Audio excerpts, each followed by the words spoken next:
Quiero referirme a los desastres que la prensa y muchos políticos aquí llaman naturales.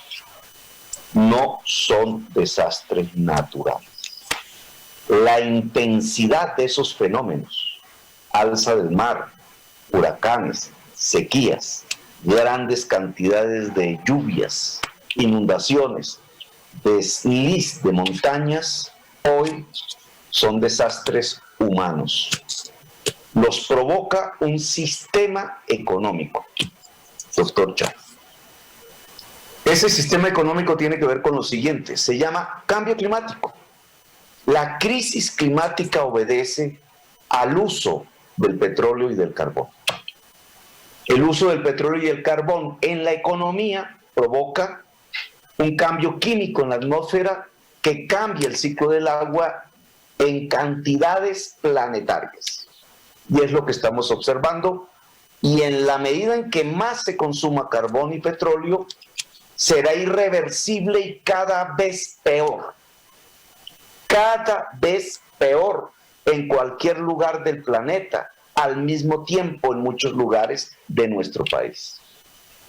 Para el efecto, desde hace 2 décadas, las Naciones Unidas han construido una agenda tanto para la mitigación del cambio climático, que significa dejar de emitir, lo cual para Colombia significa dejar de depender del petróleo y del carbón. El Congreso de la República se ha ido, es por el fracking, por todo lo contrario, incluido el Partido Conservador, para el que me acaba de preceder. Y la otra agenda, que es todavía mucho más importante en el caso colombiano, es la adaptación. Saber que cada vez es peor y entonces cómo nos ordenamos para vivir, lo cual implica organizar el territorio alrededor del agua, liberar los espacios del agua, hacer del agua el vínculo sagrado de la vida. ¿Qué implica esto? En estas palabras que hablamos de liberar los espacios del agua, una reforma agraria para que los campesinos no vivan entre el agua, una reforma agraria que permita que los grandes constructores no construyan en zonas de riesgo.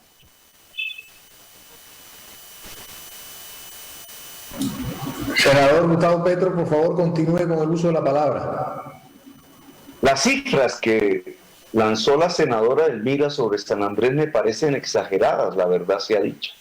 Y lo voy a decir como una especie de prevención.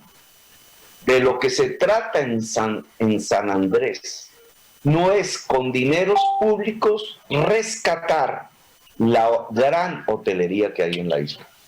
Ojo con eso. Los hoteles ya están asegurados y son los que más resisten al huracán.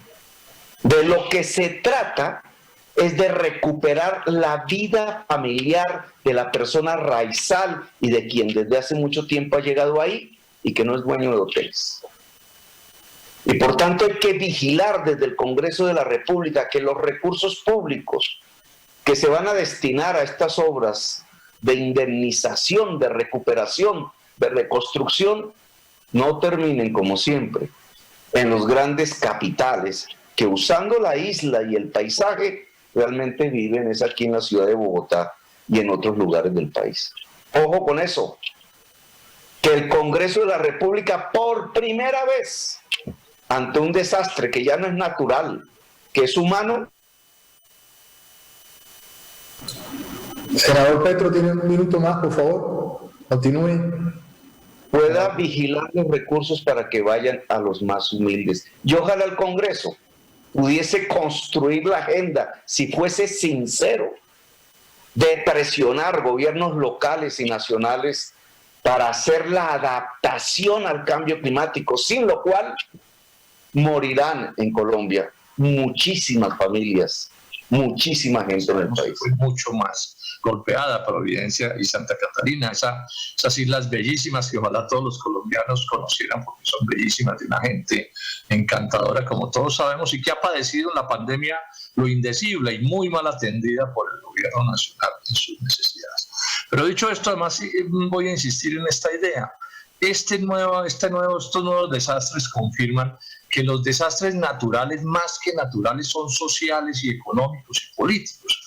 Porque si uno observa el grueso de las víctimas, son los sectores más pobres, más débiles, más desprotegidos de la sociedad, porque son siempre los que tienen las viviendas menos bien construidas, las que están en sitios de mayor riesgo, porque son las tierras más baratas.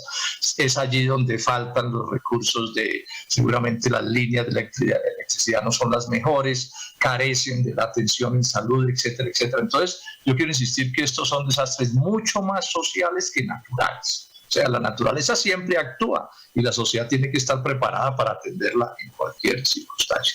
Ahora, esto sí que fue bien cierto, sí ha sido cierto esto que estoy diciendo. En el caso de Providencia, es que cómo es posible que a hoy al mediodía o a la mañana de hoy llevaban casi 24 horas de absoluta incomunicación con esa isla, ni que estuviéramos en el siglo XIX o en los principios del siglo XX, en pleno siglo XXI. ¿Cómo es posible que ese grado de aislamiento estuviera dando todavía muchas horas después de que la golpeara el huracán? Pero además con esta advertencia, se sabía que ese huracán iba a llegar. Los medios de comunicación nos dicen, El Nuevo Siglo, para poner un ejemplo, que no es un diario especializado, alertó desde el 14, o sea, desde hace varios días, alertó con que el huracán Iota le iba a pegar a Providencia. Y sin embargo fueron incapaces, aun cuando fuera de poner un teléfono satelital, ni siquiera las Fuerzas Armadas estaban preparadas para atender una cosa como esta. Yo sí hago el reclamo al Estado colombiano y al gobierno del presidente Duque. O sea, aquí la gracia es anticiparse a los asuntos, prevenirlos por lo menos parcialmente, estar con las pilas puestas a ver qué es lo que va a pasar y no llegar pues de últimos al asunto sin, digamos, ser con una incapacidad manifiesta. Y por último, Senador Jorge Enrique Robledo, por favor, continúe con el uso de la palabra. Senador Robledo. Concluyo entonces diciendo que claro, que los recursos hay que destinar todos los que sean posibles y más, diría yo, porque el problema es muy grave, pero enfatizo en la incapacidad, en la falta de prevención, que es un asunto en el que el Estado no puede fallar, y repito, realmente irrita lo ocurrido en Providencia. Es inaceptable un grado de aislamiento en pleno siglo XXI como este que ha permitido el gobierno del presidente Iván Duque.